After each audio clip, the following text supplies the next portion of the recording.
about 13 years ago, we were at a little Baptist church, and a little local Baptist church, Beach Spring, and the pastor was preaching on tithing. We've been going for about 6 months, and as my husband said, we were tipping God, not really tithing. But he got this revelation during the service that we were going to tithe. We went out to the car. He said, we're going to start tithing. I said, okay, no problem. I didn't think it would last very long. I thought it was just like a phase. You just wanted to be obedient for a while. And then as soon as we started tithing, and most people that have tithed realize this, and this sounds like a country song, but the car broke down, the tires got flat, and the kids got sick. We cannot tithe, I told him. We cannot tithe. This is not working. This is not something we could do. And no, we're going to stand strong on it. And back then, don't get me wrong, 13 years ago, tithing was, as 10% was very little, but it seemed like a lot, because it was going to something that I didn't really get. I didn't think I was getting anything from it. You know what I'm saying? So it was just going to something, and where is it coming back? We're not getting it back. And then all of a sudden I lost my job. So surely God doesn't want us to tithe if you lost your job. It's just not possible. He doesn't expect it. But my husband stood strong. I mean, we had some serious tithing arguments. And I said, he does not expect us to tithe and I don't have a job. He says he does expect us to be obedient.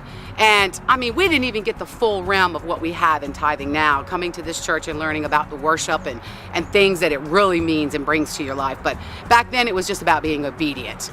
And so, okay, we stood strong, and then he lost his job. Now his job was the money-making job. No way, we ain't tithing on unemployment. God does not expect people on unemployment to tithe. That is just ridiculous. And so one day we were having it out, man, and I'm serious, and we needed $1,600. We used our entire savings. There was nothing we could do. And I said, God does not expect us to tithe this week. And he said, are you going to be a God robber? That's what he told me, a God robber?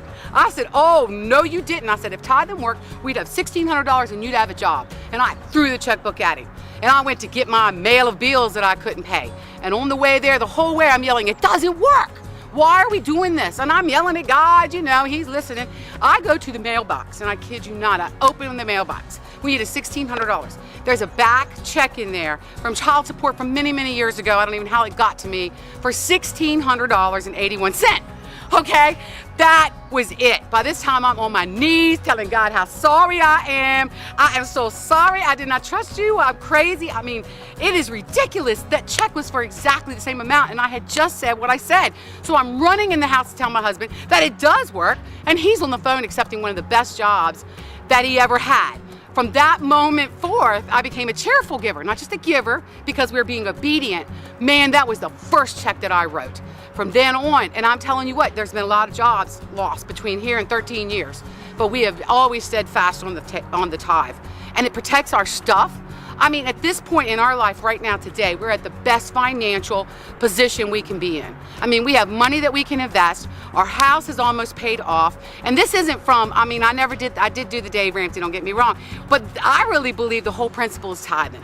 I mean, you can go through financial peace and cut up those credit cards and do what you want, but when you understand that the abundant life is not what you have, but what you give, then, man, it all comes together. I mean, my friends even went to buy me a Christmas present and said, you know, just buy something that she will give to somebody that somebody else will like.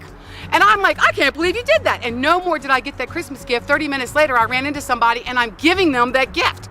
So, I mean, just give it away. That's how I feel about it, and that's the abundant life. The tithe is real. God does expect you to do it. I don't care how much it is. It is about obedience, but it's a principle that if you set your life on, you will never have to worry about it again. You will never fight with your husband about money again. I mean, I'm talking 13 years of not fighting about money now. Who doesn't? I mean, that's worth the tithe alone, okay? I mean, we don't fight about it because when you put God first, and you know that that's the first of the top. He does ask me every now and again because it makes him feel good. Did you write the tithe check? Did I write the tithe check? He doesn't even know the amount of money we give away. We're approximately giving away 30% of our income right now today. And we don't miss a dime. We go on fabulous vacations. We do what we do. And life is good. And it's all based on the principle of the tithe. And that's how I feel about the tithe.